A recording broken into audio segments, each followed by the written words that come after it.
देखिए एक और क्वेश्चन हम बात कर रहे हैं यहाँ पर। इस क्वेश्चन में देखिए क्या कहा गया है।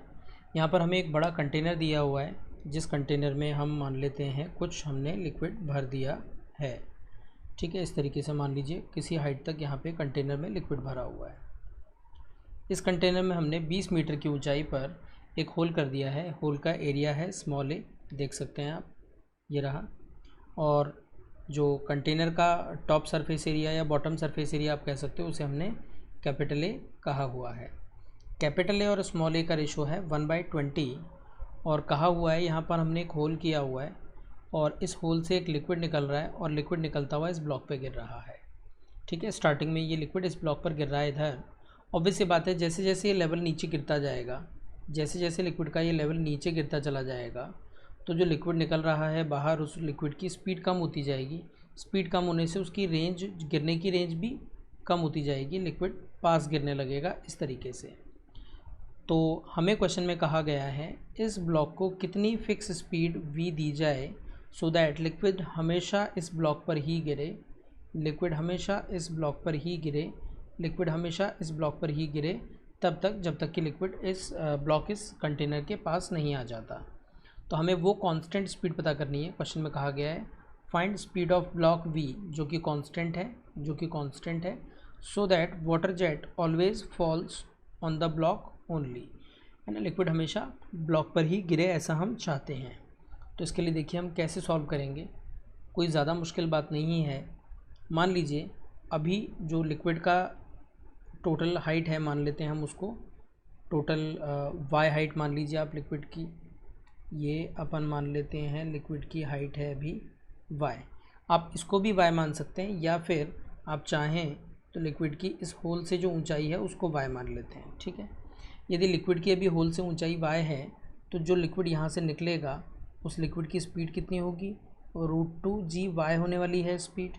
और इस लिक्विड को ग्राउंड तक गिरने में कितना समय लगेगा, जितना समय किसी 20 मीटर ऊंची बिल्डिंग से पत्थर को गिरने में लगता है। तो इस तरीके से लिक्विड को फेंका जा रहा है या लिक्विड निकल रहा है √2g स्पीड से, और ये लिक्विड यहाँ पर पहुँचने वाला है। ठीक है, तो इसको मैं बोल देता हूँ range of liquid which we can easily find.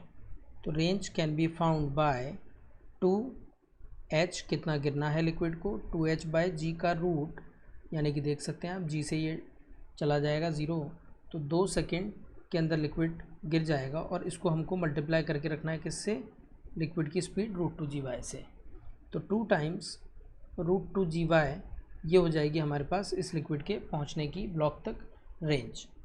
अब होगा क्या देखिएगा, क्योंकि जो y हाइट है, ये y हाइट लगातार नीचे की ओर होती जाएगी, यानी कि ये y कम होता जाएगा। y कम हो रहा है तो रेंज भी धीरे धीरे अफेक्ट होगी, यानी लिक्विड y कम होने के साथ साथ रेंज कम होगी और लिक्विड पास गिरेगा। तो क्योंकि लिक्विड पास गिर रहा है तो ब्लॉक को भी लगातार धीरे धीरे पास आना चाहिए, और इस प्रकार आना चाहिए कि जितना रेंज कम हो रही है उतना ही ब्लॉक की स्पीड हो जाए। तो ब्लॉक की स्पीड मान लीजिए किसी समय पर ब्लॉक की जो दूरी है यहाँ से वो है x, तो मैं कह सकता हूँ ब्लॉक की स्पीड को dx/dt, इनफैक्ट मैं इसको -dx/dt बोल सकता हूँ क्योंकि x टाइम के साथ कम हो रहा है। तो ब्लॉक की स्पीड इज़ -dx/dt, और x क्या है, एक तरीके से रेंज है पार्टिकल की। रेंज हमने लिखी है, मैं लिख देता हूँ यहाँ पे d/dt माइनस के साथ रेंज की रेट ऑफ चेंज, रेंज है इतनी। ठीक है, इसका रेट ऑफ चेंज निकालना है मुझे। This will be the speed of the block, जो कि मुझे पता करनी है। चलिए एक इक्वेशन हम यहाँ हमने निकाल ली है, आगे बढ़ते हैं अब अपन। अब देखिए लिक्विड, क्योंकि उसका लेवल लगातार गिर रहा है, तो मैं एक बार इक्वेशन ऑफ कंटिन्यूटी लगाता हूँ। इक्वेशन ऑफ कंटिन्यूटी अपन लगाते हैं, किन किन 2 पॉइंट्स के बीच लगा रहे हैं देखिएगा। इस तरीके से हमें कंटेनर दिया हुआ था, यहाँ से लिक्विड निकल रहा है √2g स्पीड से, और इसको एरिया से मल्टीप्लाई कर दिया मैंने। ये टॉप वाला जो एरिया है, ये टॉप वाला एरिया कैपिटल ए दिया हुआ है, और इसको अपन y बोल रहे हैं। तो इस लेवल के नीचे गिरने की रेट क्या हो जाएगी, dy/dt हो जाएगी। तो टॉप लेयर की स्पीड हो गई dy/dt और टॉप वाले लेवल या जो टॉप ऑफ द लिक्विड है उसका एरिया हो गया a। तो dy/dt को एरिया से मल्टीप्लाई कर दिया और √2gy को भी हमने a से मल्टीप्लाई कर दिया, स्मॉल a से। तो हम लिख सकते हैं dy/dt into small a is equal to √2gy into small a। अब देखिए y जो है टाइम के साथ कम हो रहा है, माइनस लगा देते हैं यहाँ पर। तो इस तरीके से मेरे पास एक रिलेशन और ये वाला यहाँ बन गया है और एक रिलेशन हमने ऊपर जनरेट कर लिया था। ठीक है, अब देखिए इन दोनों रिज़ल्ट को हमें यूज़ करना है और फाइनल अपने आंसर तक पहुँचने की कोशिश करनी है। तो इसके लिए कुछ खास मुश्किल नहीं है। फर्स्ट वाली इक्वेशन में जैसा हमें कहा गया है कि इसको डिफरेंशिएट करना है, तो हम फर्स्ट वाली इक्वेशन को डिफरेंशिएट करना स्टार्ट करते हैं। ठीक है, तो 2√2g कांस्टेंट रह जाएगा माइनस 2√2g कांस्टेंट रह गया और जो √y है √y को डिफरेंशिएट कर देते हैं।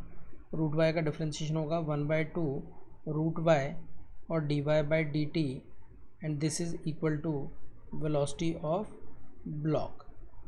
ब्लॉक। अब यहाँ से मैं क्या कर रहा हूँ, dy/dt की वैल्यू नीचे वाली इस इक्वेशन में पुट कर देता हूँ।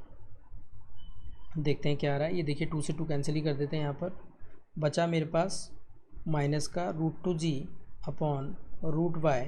अब dy/dt की वैल्यू पुट करनी है which will be small a by capital A into √2g और y। ठीक है, is equal to this is equal to velocity of block. Solve करते हैं थोड़ा सा। देखिए ये √y से ये वाला √y हट जाएगा यहाँ पर। अच्छा एक माइनस और आ जाएगा यहाँ पर ही साथ में। ठीक है ना, ये माइनस भी आ रहा होगा, यहाँ लिख देता हूँ मैं माइनस। ठीक है, ये √y से ये √y कैंसिल हो जाएगा। √2g से √2g माइनस से माइनस सेट होकर के हो जाएगा plus 2g a/a। This is the velocity of block. a/a का रेशो हमको ऊपर क्वेश्चन में दिया था। देखिए कितना दिया था, a/a का ratio small a by capital A was 1/20, small a by capital A was 1/20।